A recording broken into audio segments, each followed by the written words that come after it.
Give me the Chiefs on the money line. The 49ers are the better team based on every single stat you're going to find. This is the biggest reason I think we're seeing those whale bets come in on San Francisco. Caesars took a $1 million bet on the 49ers earlier this week. I think these are going to continue.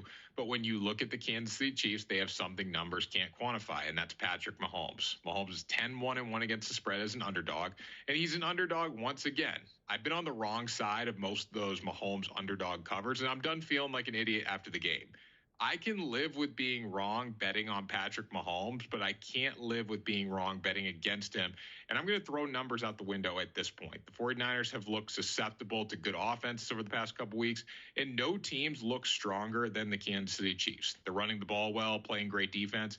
That was clear last week with how they defended Lamar Jackson, and Mahomes has gone beyond greatness. He takes over games late in the fourth quarter, and that's why I want to be on his side this week. When you quantify Brock Purdy versus Patrick Mahomes, which this game does not come down to, but it makes sense to go with Mahomes and the Kansas City Chiefs to find a way to go back-to-back for another Super Bowl. Yeah, so I have two running back props in this game, one with Pacheco, one with Christian McCaffrey. I'll start with Pacheco here. Over 15.5 for his longest rush. The Chiefs had committed to the ground game in the playoffs. They haven't had that consistent success every single snap, but Andy Reid wants to run the football, and that is clear with his offensive play calling. Against the Ravens, we saw it. Pacheco carried the ball 24 times for 68 yards. Under 3 yards per carry, not great, but he still received 24 attempts, which is huge. The week before, he ran 15 times for 97 yards, ripped off a 29-yard carry. The 2 games before that, he had a 23-yard carry against the Dolphins and a 37-yard run against the Bengals. According to coldhardfootballfacts.com, the one area to attack San Francisco is on the ground. They're really good in most proprietary stats, but they ranked 13th in defensive rusher rating and 14th in defensive hog index.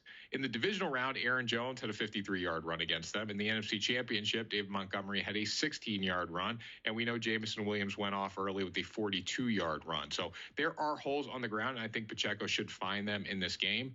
As far as CMC goes, I like him to go over 130.5 rushing plus receiving yards. Big-time players, big-time plays, big game situations. That's what Christian McCaffrey is all about.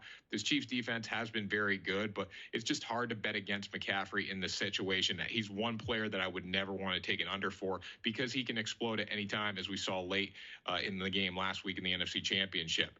Brock Purdy's arm is not going to go out and beat the Chiefs on his own. San Francisco needs to run the ball, and they also need to use CMC in the passing game, who, by the way, as his mom's podcast came out this week, he and Olivia Culpo cannot afford a suite at the Super Bowl. So crazy what the prices are there, just a side note. But last week we saw CMC.